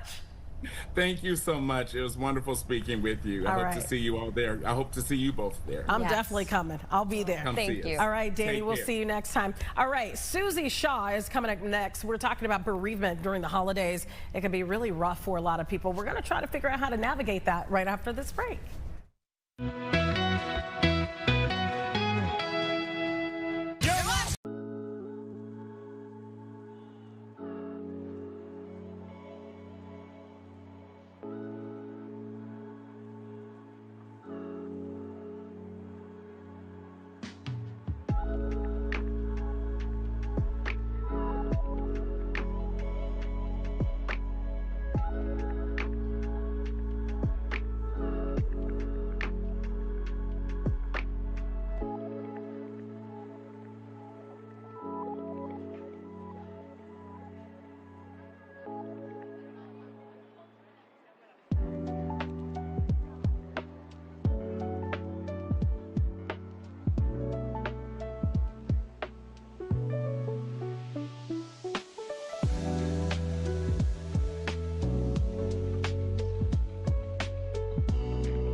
Welcome back to Chicago Now. The holiday season, and oftentimes it's for friends, for families to get together and enjoy one another. But I think sometimes people forget this part. If you've lost someone, it can be a really tough time.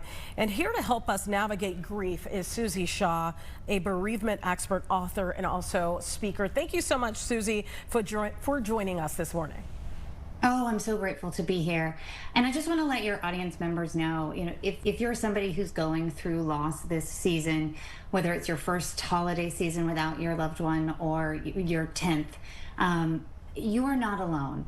Grieving during the holidays is so challenging, and I just want you to know, feel all the feels, show up however you need to feel, and look for support around you. Well, how can people make space, though, for both, joy and then also remembering their loved one, some of that grief that comes with it?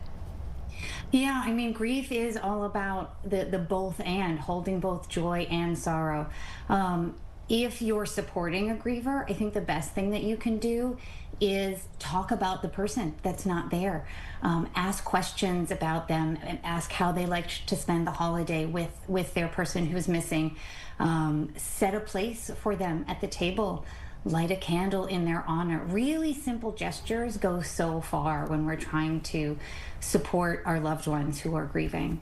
You know, Susie, oftentimes people that talk about grief, some of them have their own experience, right? Some of them don't. I think sometimes it's better to hear it from someone who's actually navigated it and still navigating. I know that you lost your 9-year-old son, William.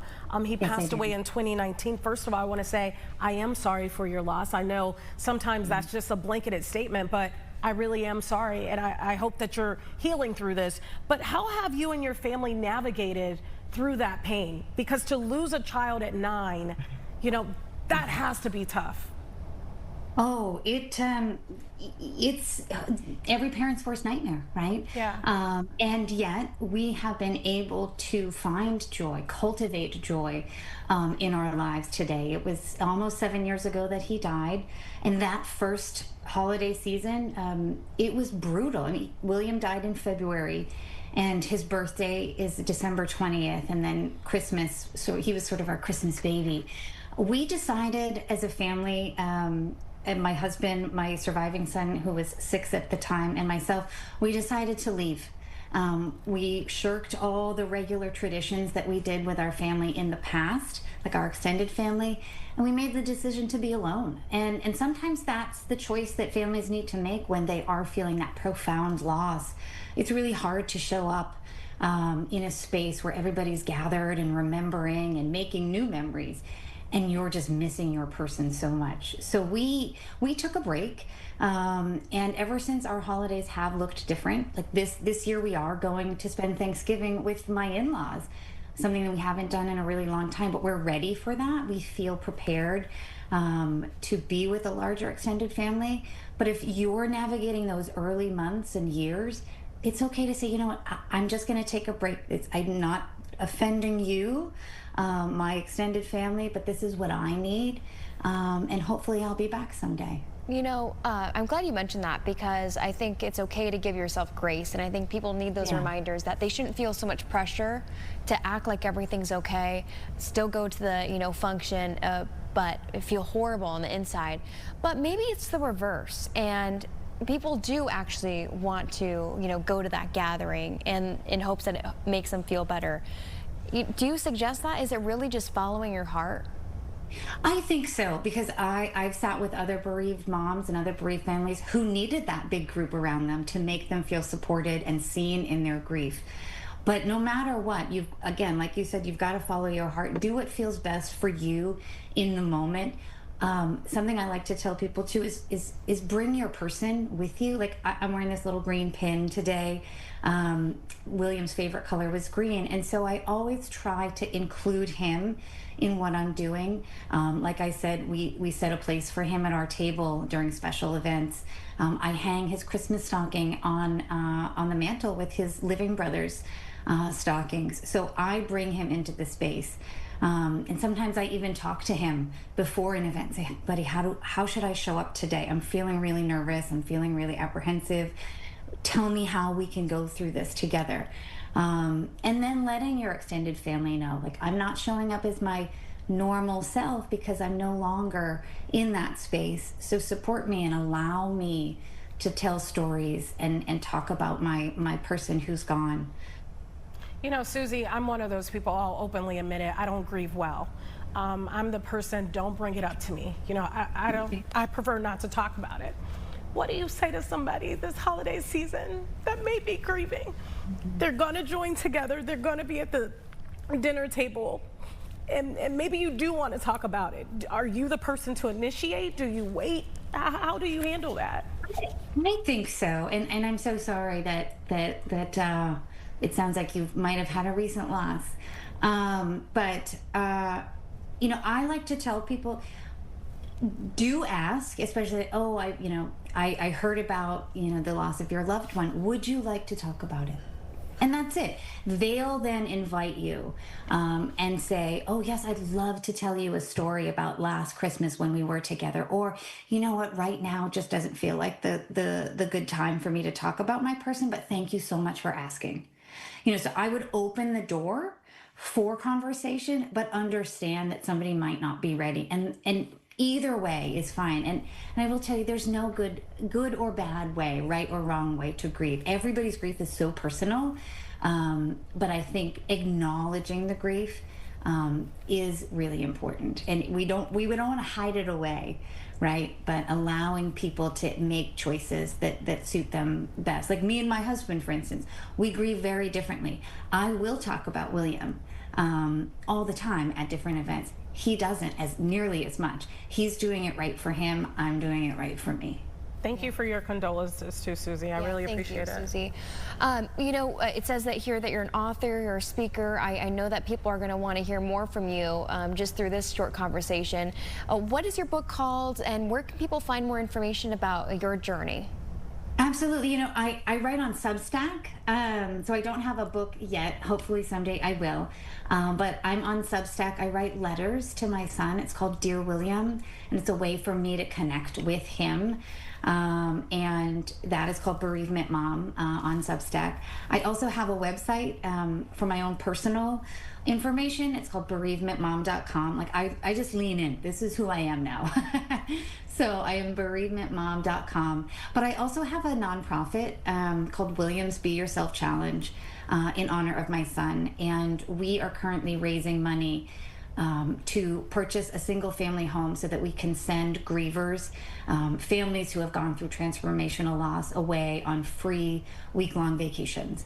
And so we're really trying to support grieving families as much as possible with education, with these retreat vacations, and writing and letting people know that it's okay to talk about the people that we're missing. In fact, it's critical sometimes to our survival as bereaved folks. Yeah. Well, Susie Shaw, thank you so much for joining us. We will have you on again. Thank you for being so open and honest and vulnerable with us, and we will keep William in mind this holiday season. Happy holidays. Oh, I'm so grateful. Thank you so much for allowing me to talk about grief and my son William. Mm-hmm. Absolutely. All right. We'll be right back after this break.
Amazon's best books of the year. I do not know how they do it with the hundreds, thousands of books that are online.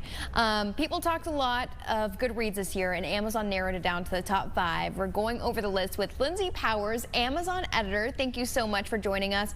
How do they come up with this list? Is it some of the most popular? Is it reviews? I don't know. So I'm a member of the books editorial team at Amazon. We're this small group of book lovers and book experts, and we read thousands of books a year to surface the very best of the best. We pick best books of the month, and then we come together at the end of the year and we say what were the very best, and we make sure that there's something for every reader on our list, whether you're fiction, nonfiction, romance, history, mystery, books for kids by age. There's truly something for everyone on Amazon's best book list. I'm sure you do a lot of reading every single year with the job that you have. Let's talk about the books that are on the list this year. Let's do a countdown from 5 to 1, and we're going to start with the book Wild Dark Shore by Charlotte McConaughey. Ooh. Yeah, so the Wild Dark Shore by Charlotte McConaughey is our 5th best book of the year. It's a little bit of like a genre mixer, right? It opens with this family on this island at like the end of the earth, and you're like, what are they doing there? And then this woman washes shore, and you'll be so curious, like, what is she doing there? You know, but there's also these like short, snappy chapters. It's also a family story. One of my favorite book dads of all time. A shocking ending that will leave you calling literally every person you know, super eager to discuss. You make it sound so interesting. Let's go right to the next one, The Emperor of Gladness. And I like this cover too. Oh, it's so stunning, right? So Ocean Vuong is this just gorgeous writer. I mean, the sentences truly sing in this story, but that doesn't mean that it's like really hard to read or this very out of touch kind of book. In fact, it's about everyday people. It takes place in a post-industrial town, and it centers around an elderly woman who's suffering from dementia and a young man who kind of becomes her caregiver. But they really go on to save each other. And this is a beautiful story about community and the families that we build, not necessarily the ones that we're born into. I must ask you, any of these books, are these like breakout books for some of these authors where maybe this was their first book that ever went to market and it turned out to be so popular? Yeah, well, you know, like a couple of things. I'm so glad you said that, because we do have a separate list on just discovery reads if you're looking to kind of be like the surprise author. But number 3 on our list, The Boys in the Light by Nina Wilner, that's a debut book, and she's the daughter of one of the main characters of this book. It's nonfiction, it's a history, but it reads like a novel. It's about these 3 boys who couldn't be more different, right? One is from these wide open prairies of Minnesota, the other is from the bustling brownstones of Boston, and the third we meet in Belgium when his parents pin a note on the back of his coat and put him on a train and say, please somebody take him, because his family's trying to escape the Nazis. And so you know it's just going to be this like very intense story from the beginning. But when their stories intertwine and they all come together, you'll cry. I'm not a crier. This book made me cry. But it's inspiring. It's about finding light in the most unlikely of places and how we can really come together and save each other. The next book is Virginia Evans. And actually, I have one of her other books, I believe, that's on hold on my Libby app. What's this one about? The Correspondent. Yeah, so Virginia Evans wrote The Correspondent. It's a series of letters, so it's super unique as you read it, and they are penned by a retired lawyer who's a real hoot. She's really funny, she's sarcastic, she's judgy, and she writes everyone, from famous authors and celebrities to customer service agents to neighbors to someone who she never writes their name on it. So as you're reading, you're like, who is this person? And it's a story about like this big, rich, full life. She's older, she's retired, she's reflecting back on her triumphs and her tragedies. It will break any reading rut, and I honestly can't think of anyone who wouldn't like this book. It's like you buy 1 copy and then you buy 5 copies because you just can't stop talking about it and handing it out. I love the cover of the book behind you that says Buckeye, Patrick Ryan. Let's talk about that, because that is the next book on our list. Yes, Buckeye is our #1 best book of the year, and I agree. It's a beautiful cover, and it's like, I just love this big warm hug of a novel. It's a big family epic that takes place in the heady years between the ending of World War II and the Vietnam War, you know, in a small town in Ohio. And it's really like centers around these two families, and their lives are intertwined. They share this secret, and it binds them together, but it also tears them apart.